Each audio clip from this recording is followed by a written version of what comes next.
Bismillahirrahmanirrahim.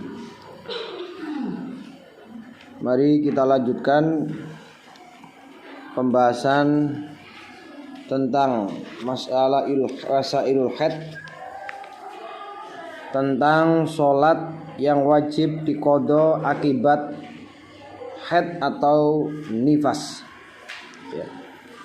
Kemarin sudah saya singgung, saya jelaskan sedikit tentang sholat-sholat yang wajib atau harus diqadha bagi perempuan yang telah mengalami menstruasi atau nifas. Untuk macam-macamnya, ini yang pertama adalah datangnya mani'us sholah atau ca'al mani'. Sholat yang wajib diqadha akibat haid atau nifas, yang pertama disebabkan datangnya mani'us sholah. Apa mani'us sholah itu? Mani'us sholah adalah perkara-perkara yang mencegah untuk melaksanakan ibadah sholat, atau perkara-perkara yang tidak memperbolehkan melakukan ibadah sholat. Seperti halnya orang yang sedang menstruasi, orang yang sedang nifas, orang yang sedang dalam keadaan gila, mughma alaih, itu semuanya perkara-perkara yang mencegah seseorang melaksanakan ibadah sholat. Bahkan jikalau ada perempuan yang memaksa melaksanakan sholat pada saat dia menstruasi atau dia sedang nifas, maka hukumnya adalah haram, karena dianggap tala'ub bil ibadah, dianggap mempermainkan ibadah. Sudah tahu tidak sah, kok tetap menjalankan ibadah sholat. Yang pertama adalah datangnya mani'us sholah. Apabila mulai haid atau nifas, haid atau nifas itu adalah bagian dari mani'us sholat. Jika mulainya haid atau nifas setelah masuknya waktu sholat, sedang dia belum mengerjakannya, padahal antara mulai masuknya waktu sholat dan datangnya haid atau nifas cukup untuk dibuat sholat sekaligus bersuci. Bagi wanita yang istihadah atau beser, atau hanya cukup dibuat sholat saja bagi wanita yang tidak istihadah atau beser, maka nanti ketika haid atau nifasnya sudah berhenti, harus mengqadha sholat waktu tersebut. Sebagaimana yang saya singgung kemarin, dia ini sudah tahu kalau waktu itu sudah detik-detik mau keluarnya darah haid. Sudah tahu waktu masuknya sholat, dia tidak segera melaksanakan sholat. Dia santai-santai, dia ngobrol-ngobrol, ya, sampai waktunya itu bisa dipakai untuk melaksanakan toharo dan sholat. Misalnya saja waktunya zuhur jam 12, tahu kalau mau keluar darah haid, kan perempuan itu pasti akan mengetahui tanda-tandanya kan, ya. Kok dia santai-santai ngobrol-ngobrol, ya, sampai jam 1, setengah jam, 1 jam, yaitu waktu yang sangat cukup untuk melaksanakan sholat dan toharo. Maka ketika dia tidak segera sampai dia didahului oleh keluarnya darah haid, maka ketika haid dan nifasnya selesai, maka wajib mengqadha sholat tersebut.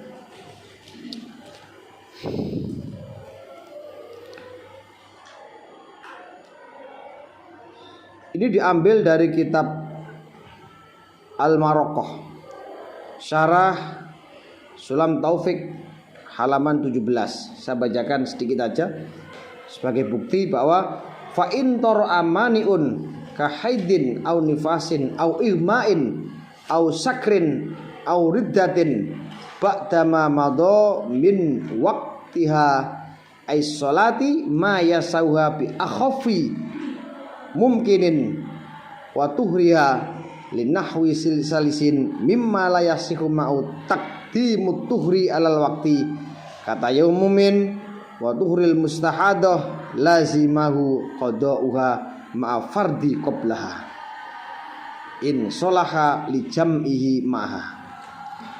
Nah, ini penjelasannya itu bisa dilihat pada contohnya.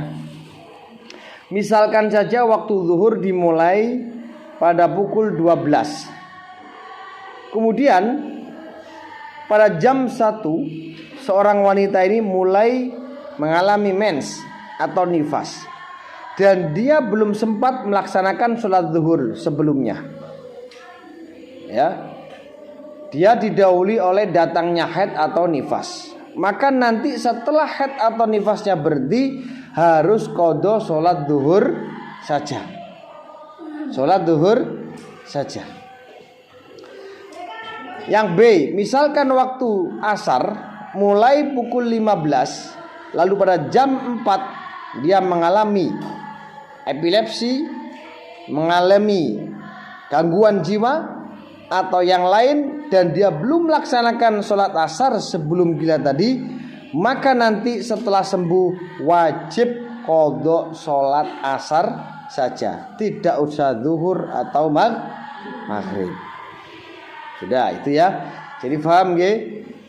Kalau tahu atau merasa darah haid ini sudah akan keluar, detik-detik keluarnya darah haid, maka segeralah untuk melaksanakan sholat pada saat waktu sholat tersebut sudah tiba. Supaya apa? Supaya nanti tidak ada tanggungan ketika haid atau nifasnya sudah berhenti.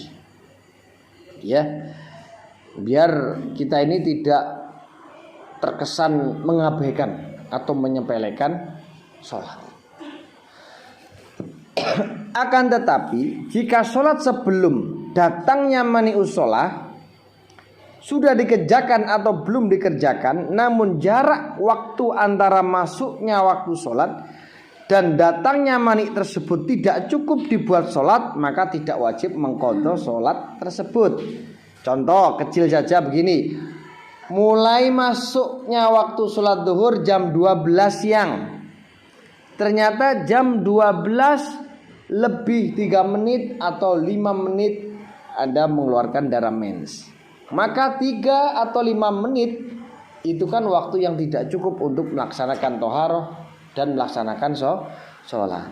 Maka ketika nanti selesai haid atau nifas tidak wajib mengqadha sholatnya. Karena apa? Karena masuknya waktu sholat dengan keluarnya darah haid atau mani usolah itu tidak ada waktu yang cukup melaksanakan toharoh, wudu dan melaksanakan sholat. Faham nggih? Kira-kira umumnya kalau 15 menit itu cukup enggak? Cukup ya. Kadang-kadang sholatnya sampai aja 10 menit selesai gitu. Sholat itu ekspres kabeh kok. Nggih. Ekspres karena belum bisa menghayati. Kita ini belum bisa menghayati sholat, belum bisa menikmati munajat kepada Allah, belum bisa merasakan begitu nikmatnya kita ini berbisik-bisik dengan Allah. Ya. Yang sering kita nikmati itu masih berbisik-bisik dengan makhluk. Ya, yang masih kita nikmati itu masih enjoy ngobrol dengan makhluk, apalagi soal ngerasani orang. Itu Masya Allah nikmat sekali. Ya, kadang sampai berjam-jam kita tidak terasa. Ngomong no wong doy. Pemene koncone sing salah kuwi tambah suwi. Jadi kita ini belum merasakan manisnya ibadah, halawatul ibadah, halawatul iman. Okay. Maka kalau di Ikhya itu ada wara'us solihin, wara'ul muttaqin. Okay. Tingkatan-tingkatan wirai. Apalagi yang namanya ilmu mukasyafah. ilmu batin. Ya. Saya ini juga masih belum bisa. Ya, tapi kita tetap berusaha. Bagaimana kita ini bisa menuju pada tingkatan tersebut. Tidak hanya pada tingkatan-tingkatan seperti ini. Ya. Gitu. Kalau boleh kita ini belajar bagaimana antara kita dengan orang yang maksiat, antara kita dengan orang-orang yang punya profesi penjahat, punya profesi maling dan seterusnya, itu memiliki selera yang sama. Jangan. Ya. Orang alim itu tidak boleh begitu. Sekarang saya tanya, kira-kira kita ini senang duit apa enggak? Senang kan ya? Senang duit, kemudian senang macam-macam. Ya. Sekarang saya tanya, orang koruptor itu senang uang apa enggak? Senang kan? Berarti kan antara kita dengan koruptor kan masih belum ada perbedaannya. Ya, masih belum ada perbedaannya. Pada senang duit, senang uang. Ya. Beda kalau kelasnya wali, kelasnya orang-orang yang solihin, kelasnya orang-orang yang wirai, itu beda. Sampai orang sufi itu kalau berdoa, ya Allah, berikanlah saya kesibukan. Dan ya Allah, berikanlah saya kesibukan untuk selalu menghabiskan hartamu. Jangan kau sibukkan aku untuk selalu mencari hartamu. Itu doanya orang sufi. Ya Allah, berikanlah saya kesibukan, ya, untuk selalu menghabiskan hartamu, ya Allah. Jangan kau sibukkan saya untuk selalu mencari hartamu. Keren gak doa itu? Keren kan? Itu seperti itu, keren. Intinya ini, ya Allah, jenengan wae penggawean mbok kula niki. Penggawean apa? Penggawean maring-maringno sedekah-sedekah harta jenengan. Ampun panjenengan paring kesibukan kula niku pegel oleh golek donyane jenengan. Niku doa sing berkualitas. Janganlah engkau beri kesibukan untuk apa atau kelelahan yang sampai di luar batas mencari hartamu.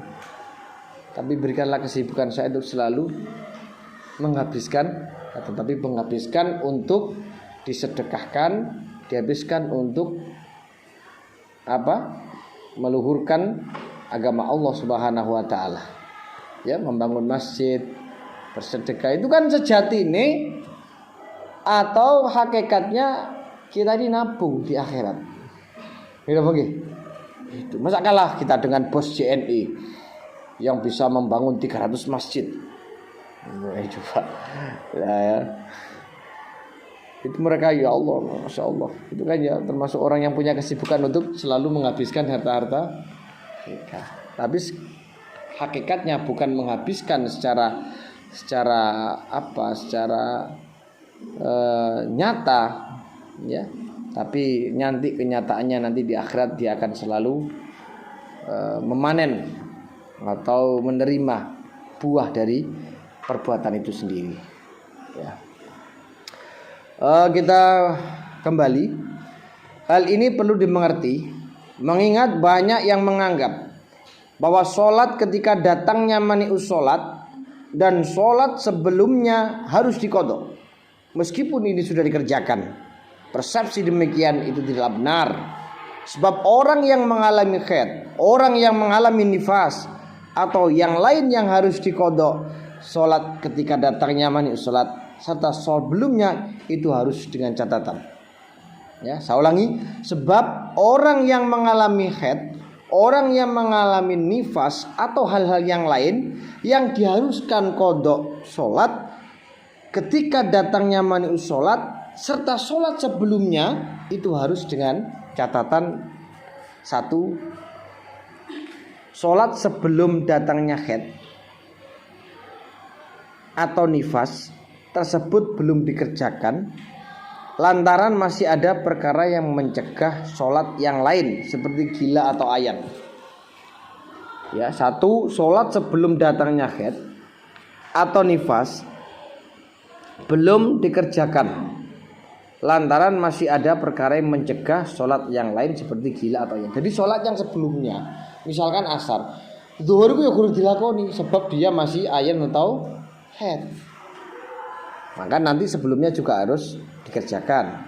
Sholat sebelum datangnya head atau nifas boleh dijamak dengan sholat ketika datangnya head atau nifas tersebut. Sebenarnya nanti setelah ini kita akan bahas itu. Ya. Jadi sholat sebelum datangnya haid atau nifas itu boleh dijamak. Misalkan zuhur, misalkan dia itu zuhur, ya, zuhur itu mengeluarkan darah yang sampai dia nggak bisa sholat zuhur. Saya tanya, kira-kira zuhur dengan subuh bisa dijamak enggak? Nggak bisa. Maka kesimpulannya sholat yang sebelum zuhur tidak perlu untuk diqadha, karena sholat yang sebelum zuhur tidak bisa dijamak. Tapi kalau dengan asar nanti akan bisa. Nah, ini nanti akan kita bahas secara detail. Setelah selesainya perkara yang mencegah sholat atau sebelum datangnya haid atau nifas, masih cukup dibuat sholat 2 kali. Sholat ketika datangnya haid atau nifas dan sholat sebelumnya. Contoh, seorang wanita mengalami gangguan jiwa selama 1 minggu. Ingat, 1 minggu.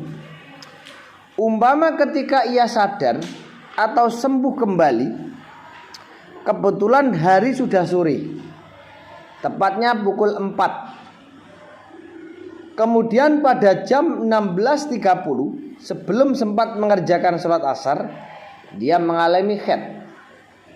Maka nanti setelah haidnya berhenti, dia harus qadha sholat asar dan sholat duhur. Kenapa? Sebab sholat duhur belum dikerjakan karena ada perkara yang mencegah sholat. Poin yang pertama tadi, ya, sholat yang sebelumnya itu masih ada perkara yang mencegah melaksanakan sholat, yaitu gila. Dan duhur itu bisa dijamak dengan sholat asar. Kira-kira sebelum asar itu apa? Zuhur. Zuhur dengan asar boleh gak dijamak? Boleh, ya. Poin yang kedua terpenuhi. Serta antara jam 4 dan jam 4:30 masih cukup dibuat melaksanakan sholat 2 kali, yaitu sholat zuhur dan sholat asar. Setengah jam kan bisa tuh pakai sholat 2 kali. Maka orang seperti inilah yang wajib mengqadha sholat asar juga sholat yang sebelum asar, yaitu zuhur dan asar. Dan jika dalam waktu tersebut tidak cukup dibuat sholat 2 kali, umpamanya begini, mulai haidnya jam 4 lebih 1 menit, nah, mungkin kan 1 menit bisa dipakai sholat 2 kali, maka nanti setelah haid berhenti, tidak wajib qadha sholat baik zuhur maupun asar. Yes. Nah, ini penting nih, karena yang mengalami sampean. Ya, kalau saya kan nggak mungkin, gitu. Yang pasti mengalami kan sampean, dan sampean harus paham, harus ngerti. Kalau nggak ngerti nanti suaminya yang kena taklif harus mengerti. Kalau sama-sama nggak ngerti, maka wajib suami itu belajar. Nanti ilmunya disampaikan, ilmunya dibagikan kepada istrinya. Kalau suaminya nggak mau ngaji, maka istrinya tidak boleh dilarang untuk belajar di luar, ya, belajar di orang lain yang paham tentang ilmu haid. Ya, jadi masih banyak ya alumni itu sering WA kaitannya dengan haid, nifas, istighadah sampai sekarang. Ya. Jadi enaknya itu gitu. Kalau kita punya guru yang bukan Google itu lah. Kalau Google tuh yang jelas bingung sampean. Apalagi masalah haid ini. Bingung sampean. Apalagi permasalahan dan persoalan problem kalian kan macam-macam. Oh ya iso Google memahami. Nah, tentunya seorang guru itu yang akan berperan aktif di dalam memberikan solusi. Maka beruntunglah kita ini belajar langsung dengan face to face, belajar dengan seorang gurunya berguru dengan ini sampai kepada Rasulullah. Itu yang namanya Al ulama warasatul anbiya, itu ya. Nah, yang kedua sekarang, poin yang kedua. Tadi datangnya manius sholat, sekarang berhentinya manius sholat. Ini nanti pengaruhnya pada antara antara melaksanakan sholat sebelumnya atau tidak. Berhenti atau hilangnya perkara yang mencegah sholat yang berkaitan dengan masalah qadha ini terbagi menjadi dua bagian. Satu, jika berhenti pada waktunya sholat zuhur, maghrib dan subuh, yakni sholat yang tidak bisa dijamak dengan sholat sebelumnya, maka wajib mengerjakan sholat fardu tersebut saja. Contoh, darah haid berhenti pada jam 1 siang, maka yang wajib maka wajib sholat zuhur dengan cara ada sholat pada waktunya. Misalkan sampean ini haid, ternyata berhentinya pada jam 1 siang, maka cukup melaksanakan sholat fardu secara ada, sholat fardu zuhur secara ada, karena masih ada waktu sholat zuhur. Yang B, darah haid itu berhenti pada waktu zuhur tinggal 1 menit, maka harus sholat zuhur dengan cara qadha, karena waktu yang tersisa tidak cukup dibuat bersuci dan sholat 2 rakaat. Kalau dia itu misalkan sucinya jam 3 kurang 1 menit, padahal jam 3 sudah masuk waktu sholat asar, maka sholat zuhurnya wajib di qadha. Wajib di qadha. Karena apa? Karena waktu 1 menit kurang 1 menit itu nggak cukup untuk dibuat sholat zuhur tidak cukup dibuat toharo dan sholat. Apabila berhentinya pada waktu sholat asar dan isya, yakni sholat yang bisa dijamak dengan sholat sebelumnya, maka wajib mengerjakan sholat waktu tersebut dengan juga sholat sebelumnya. Misalnya darah haid Anda ini berhenti pada jam 8 malam, maka wajib sholat isya dengan cara ada, karena masih ada waktu sholat isya, dan qadha pada saat sholat maghrib, karena maghribnya sudah selesai waktunya. Darah haid berhenti pada waktu sholat asar tinggal 1 menit, maka wajib sholat asar dan zuhur dengan cara qadha, karena waktu yang tersisa tidak cukup dibuat bersuci dan sholat 1 rakaat. Inilah dampak-dampak dari datangnya manius sholat dan dampak dari berhentinya manius sholat terkait sholat yang wajib diqadha akibat datangnya perkara yang mencegah ibadah sholat. Nah, ini insya Allah besok akan kita lanjutkan pada bab istighadah. Ya, ini tolong nanti diperhatikan, tolong didengarkan dengan seksama. Kalau ada yang tidak paham silakan ditanyakan. Karena bab istighadah ini bab yang menentukan antara paham atau tidak. Karena bab istighadah ini bab yang paling banyak di antara bab-bab yang lain. Kalau bab haid, bab nifas itu hanya sedikit. Hanya sedikit, mungkin sepertiganya dari bab istighadah. Karena istighadah itu nanti ada 7 bab yang harus kita pelajari, 7 bab yang harus kita kuasai dalam permasalahan istighadah. Ya, ada wanita mubtadi'ah mumaizah, ada wanita mubtadi'ah ghairu mumaizah, ada wanita muqtadah ghairu mumaizah, ada muqtadah mumaizah, dan seterusnya sampai pada wanita mutahayyirah dan seterusnya. Itu tolong nanti didengarkan dengan baik, ya, difahami. Kalau ada yang muskil ditanyakan, ya, jangan diem, ya, nanti khawatirnya diem itu berbeda dengan anggapan saya. Saya anggap kalau diem itu faham kan, faham dan sangat faham sekali. Ternyata zong, ternyata nihil, ya itu kan ya eman-eman itu. Ya. Perlu saya sampaikan bahwa siklus darah haid itu akan mengalami perubahan akan mengalami ketidakberaturan peredaran itu pada saat perempuan mulai umur berkepala empat, yaitu 40 lebih, ya, itu akan sangat berubah sekali, ya. Terbukti istri saya sendiri itu dulu sebelum punya anak, sebelum punya omongan itu aktif 7 hari, 6 hari, 7 hari.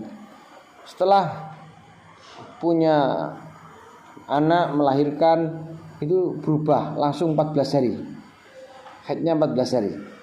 Kemudian dengan seiring berjalannya waktu dan kondisi yang mungkin tidak sama dengan yang dulu, itu kadang-kadang sampai 15 hari lebih. Nah, itu sudah masuk bab istikhadah. Nah, itu tidak boleh kita ini kemudian terus menyimpulkan dengan pemikiran yang sederhana sekali. Tidak boleh kita ini menyimpulkan dengan akal kita sendiri. Misalkan darah itu keluar tanggal 1 sampai 16, kemudian kita hukumi 15 hari haid, 1 hari istikhadah. Tidak bisa itu. Itu akal-akalan itu. Itu banyak sekali yang menghukumi seperti itu karena ketidaktahuan mereka. Karena kurang fahamnya ilmu haid. Jadi dia diambil ringannya saja. 17 hari keluar sampai 17 hari, oke lah, 15 hari haid, 2 hari istikhadah. Enak men. Enggak bisa begitu. Ya, harus ada perhitungan yang jelas. Ya. Harus ada hitungan-hitungan yang jelas sesuai dengan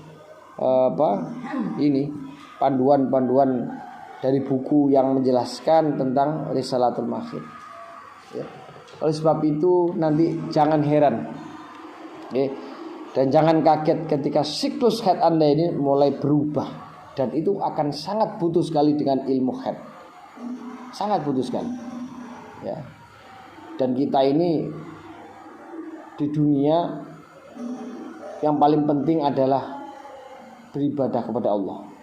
Jadi jangan sampai ibadah mahdhah kita, ibadah yang primer kita ini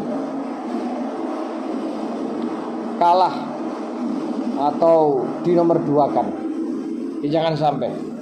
Jadi ibadah kita yang sifatnya primer seperti sholat, ya, tentang masalah najis, kemudian tentang masalah haid, tentang masalah puasa, itu jangan sekali-kali dinomor duakan.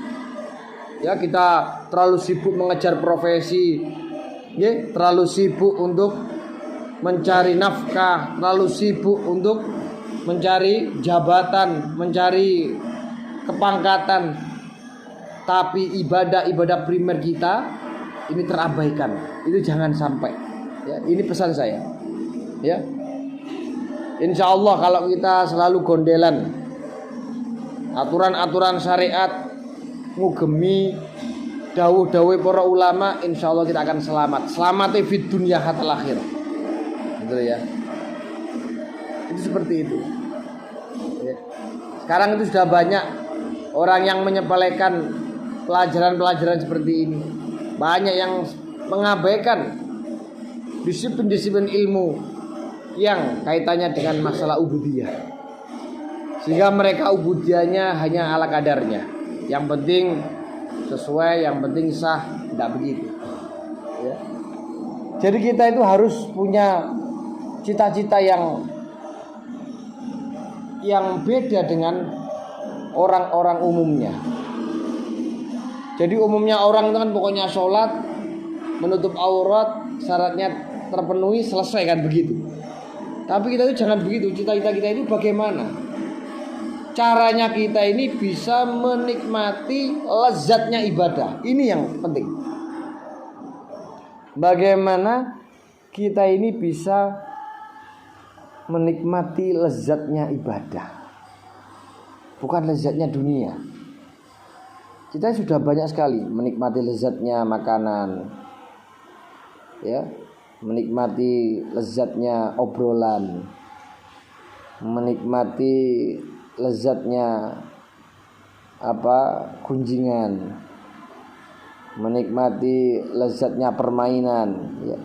Tapi kita ini selama ini belum pernah terpikirkan bagaimana kita ini bisa menikmati lezatnya ibadah kepada Allah Subhanahu wa taala.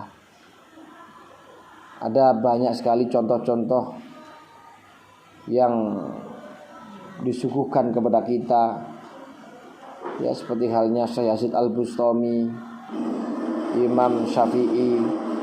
Imam Syafi'i itu kalau bulan Ramadan itu khatamnya Quran 60 kali. Khatam 60 kali, dan setiap khataman itu diselesaikan dalam pelaksanaan sholat 2 rakaat. Ya. Imam Syafi'i itu kalau bulan Ramadan beliau hafal khatam Quran 60 kali. Khatamnya enggak perlu nunggu silo sampai sore, enggak. Diselesaikan pada saat sholat khatamnya Quran. Kira-kira kita bisa enggak sih? Bisa enggak? Ngadeg 10 menit wis sambate mboten karuan. Imam Abu Hanifah sholat 2 rakaat khatmil Quran, khatam. Itu karena apa? Kita enggak perlu heran, karena mereka ini sudah dekat dengan Allah. Enggak perlu kita kaget atau merasa lebay, apa yang ngerani gue. Terus pokoknya terkejut, merasa heran. Jangan. Anda sendiri saya tanya, ketika Anda ngobrol dengan seorang kekasih, ngobrol dengan orang yang kalian cintai, itu kira-kira merasakan nikmat enggak? Nikmat kan, buktinya apa? Berjam-jam Anda itu loh enggak merasa. Berjam-jam itu enggak terasa, saking enaknya. Padahal HP-nya itu sudah bengok-bengok, HP-nya sudah teriak-teriak ini supaya harus diberhentikan. Kan enggak. Lu itu loh bisa merasakan kenikmatan. Kenapa kita ini ibadah enggak bisa merasakan kenikmatan? Ini harus dicari solusinya. Apa? Kenapa orang-orang dulu bisa seperti itu? Ya. Ada seorang santri, karena saking senengnya dia mutolaah. Waktu itu yang dimutolaah adalah Syarhul Hikam. Sambil nunggu Pak Yainya membukakan pintu, dia belajar kitab Syarhul Hikam, tidak merasa dan tidak terasa dia belajar Syarhul Hikam di depan dalamnya Pak Yai itu selama 41 hari 41 malam, tidak terasa. Dia sambil nunggu. Zaman sowan kan kadang-kadang gurung dibukakno kan nunggu. Tapi nunggunya ini sambil buka-buka kitab, nunggunya sambil mutolaah. Tapi karena saking senengnya, karena saking lezatnya, tidak terasa dia sudah memenelan waktu 41 hari 41 malam baca kitab. Gak kebayang. Kebayang gak kita ini belajar sampai segitu? Gak pernah kan? Itu karena kita belum bisa menikmati manisnya ibadah, manisnya belajar. Almarhum almarhumlah Pak Yai saya itu kalau belajar itu bisa dimulai jam 10 jam 11. Itu selesainya hampir mau subuh. Itu kalau belajar mutolaah kitab. Saking senengnya, saking enjoynya, saking nikmatnya. Sering kali saya sampaikan, saya Yazid Al-Bustami itu kalau sholat 2 rakaat setelah Isya itu selesainya subuh. 2 rakaat itu selesainya subuh. Coba bayangkan. Gak kebayang kita, betapa nikmatnya dia itu ibadah kepada Allah Subhanahu wa taala. Lah makanya ini mindset kita ini dirubah. Ya, piye carane iso menikmati lezatnya ibadah, lezate komunikasi dengan Allah. Tidak hanya sekedar kita komunikasi kepada manusia. Itu memang berat gitu. Nah kemarin itu saya bilang kepada santri-santri, di zaman akhir itu jadilah manusia yang nyeleneh, jadilah santri yang nyeleneh. Maksudnya bagaimana Ustaz? Yang nyeleneh itu ya yang tidak umum. Umumnya manusia kalau jam 12, jam 1 kan tidur nyelap, tidur nyenyak, ngeloni bantal, ngeloni guling. Anda bangun, sholat, wiridan, belajar sekitar 2-3 jam.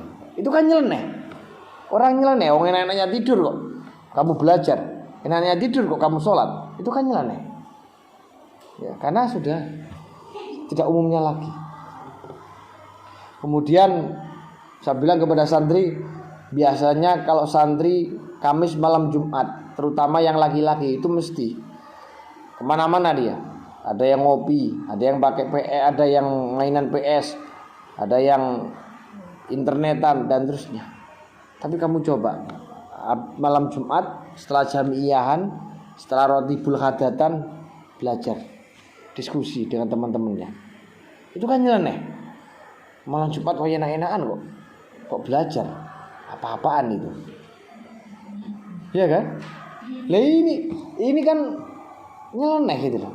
Nyeleneh. Ya. Saya itu ini mungkin bisa ya dibuat iktibar lah. Saya dulu saking pengennya paham itu. Ya, saking pengennya paham itu karena saya dulu basic saya adalah eksak dulu. Saya itu setelah MAN Aliyah Negeri Jombang, Aliyah Negeri di Nanyar itu kan saya mondok. Jadi basic saja itu eksak nyal. Nah, kemudian saya merubah 180 derajat itu. Ya, yang awalnya belajar eksak kemudian belajar agama. Karena saya minim sekali pemahaman, akhirnya saya kejar. Saya kejar kefahaman bagaimana di sana itu kalau sudah kelas aliyah di pondok saya itu jamnya adalah malam sampai jam 12. Itu saya tunggu teman-teman. Saya ingin belajar. Saya ingin diprivati. Itu berkali-kali saya. Kadang selesai jam 1:30, kadang selesai jam 2 gitu. Itu coba hal-hal seperti itu dilakukan. Jadi santri yang nyeleneh, insya Allah nanti kualitas Anda itu akan beda sekali itu. Ya, akan beda. Ya, sesuai dengan makalah al-ajru biqadrit ta'ab. Jadi imbalan pahala itu akan disesuaikan dengan kesulitan yang ia rasakan. Semakin berat, semakin besar cobaannya, semakin besar ujiannya, insya Allah dia akan mendapatkan nilai ya yang layak untuk mengapresiasi dari kesulitan yang ia alami. Kiai-kiai besar itu dulunya juga sorong, ya mereka juga banyak tirakat, ya. Gak ujuk-ujuk jadi wong gede enggak. Ya. Terakhir kembali ke Masailul Khaid, bahwa nanti khaid itu akan sangat bervariasi dan mungkin antara satu sama lain memiliki problem yang berbeda, memiliki masalah-masalah yang berbeda. Makanya nanti akan dibahas secara detail. Ya, kadang si A ini punya masalah seperti ini, si B punya masalah seperti ini. Makanya harus kita selesaikan. Ya, tentu pasti akan beda, nggak mungkin sama. Satu sama lain nggak mungkin sama. Pasti punya problem yang berbeda di dalam Masailul Khaid. Ingat, ya, Rasulullah SAW sudah memberikan peringatan bahwa ahlun nar, ahli neraka itu kenapa banyak dihuni oleh kaum wanita? Karena satu, mereka sering mengabaikan ketaatan kepada suami. Yang kedua, mereka sering mengabaikan tentang masalah kesucian. Ya, termasuk bagian dari masalah Masail Khaid ini. Jangan sampai kita ini sudah belajar, jangan sampai kita ini sudah memahami ilmu Khaid ini, kemudian kita lupakan, kemudian kita nggak bisa menerapkan. Ya, ini kan repot, ya. Makanya penting sekali untuk menjaga diri kalian, menjaga keluarga kalian, ya, supaya tidak sampai menjadi menjadi ancaman bagi kita ini ketika dimintai pertanggungjawaban. Ternyata kita tidak bisa. Padahal di sekeliling kita ini banyak orang-orang yang ahlinya. Ya. Oke, mungkin sengaja saya selesaikan sampai pada bab mani usolah atau berhentinya mani usolah supaya besok kita bisa mulai dari awal tentang pengertian dan macam-macam dari istighatsah ya. Saya kira cukup sekian. Al-Fatihah.